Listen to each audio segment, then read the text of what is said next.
वर्धेतील भाजप उमेदवार रामदास तडस आपल्यासोबत आहे। खरं तर तिसऱ्यांदा भाजपाने त्यांच्यावर विश्वास दाखवलेला आहे। रामदासजी, सर्वप्रथम अभिनंदन, आपल्याला उमेदवारी मिळालेली आहे। जोरदार अशी दावेदारी आपण केलेली होती आणि विश्वास दाखवला आहे पक्षाने। काय रणनीती राहणार आहे तुमची? भारतीय जनता पार्टीने मला तिसऱ्यांदा वर्धा लोकसभा मतदारसंघामध्ये उमेदवारी दिली आहे। माझ्यावर तिसऱ्यांदा विश्वास टाकला आहे। 2014 पासून तर 2019 पर्यंत सातत्याने केंद्र सरकारच्या योजना ह्या घरापर्यंत पोहोचण्या, शेवटल्या माणसापर्यंत पोहोचण्याचं काम भारतीय जनता पार्टीच्या माध्यमातून मी स्वतः केलं आहे। भारतीय जनता पक्ष हा वर्धा लोकसभा मतदारसंघामध्ये शेवटल्या लोकांपर्यंत जाऊन मजबूत झाला आहे। त्याच्यामुळे आमदार, जिल्हा परिषद, नगरपालिका, पंचायत समित्या ह्या भारतीय जनता पक्षाच्या त्या ठिकाणी।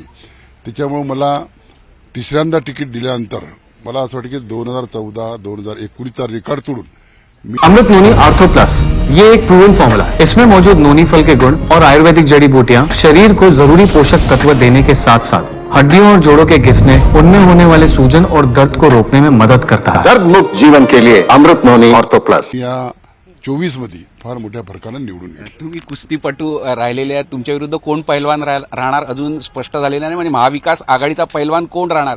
गेल्या वेळेस टेबल टेनिसपटू होती, यावेळेस कोण राहणार? काय अपेक्षा, काय पाहता? महाविकास आघाडीचं अजून समीकरण जुळलेलं नाही दिसत। महाविकास आघाडीचं अजूनही समीकरण जुळलं नाही, पुढे जुळेल किंवा नाही असं मला वाटते।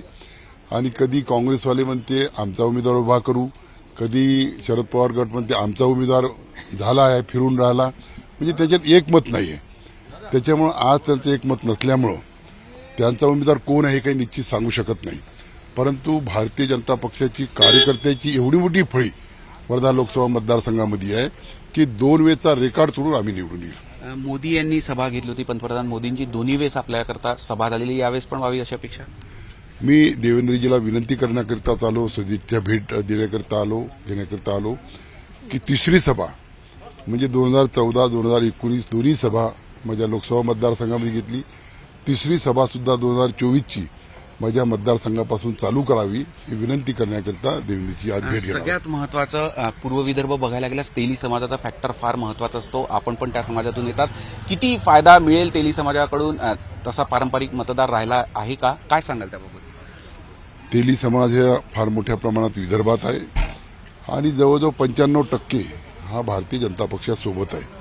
त्यांचा फायदा जरूर होईल आणि मला विश्वास आहे की विदर्भात असण्याचा महाराष्ट्राचा तेली समाज हा भारतीय जनता पक्षासोबत खंबीरपणे उभा आहे। तर तिसऱ्यांदा उमेदवारी रामदास तडस यांना दिलेली आहे भाजपाकडून। आता ते देवगिरीला फडणवीस यांना भेटायला आले आहे। यापूर्वी सुद्धा मोदींच्या 2 सभा, म्हणजे त्यांना उमेदवारी मिळाली तेव्हा वर्ध्याला झाला होता। यंदा सुद्धा अशी सभा विदर्भात आणि वर्ध्यात व्हावी अशी मागणी करत ते आहे आणि त्याकरताच ते फडणवीस यांना भेटण्यासाठी सुद्धा पोहोचलेले आहेत। झी मीडियासाठी व्हिडिओ जर्नलिस्ट रत्नशील सातपुतेसह अमर काणे, नागपूर।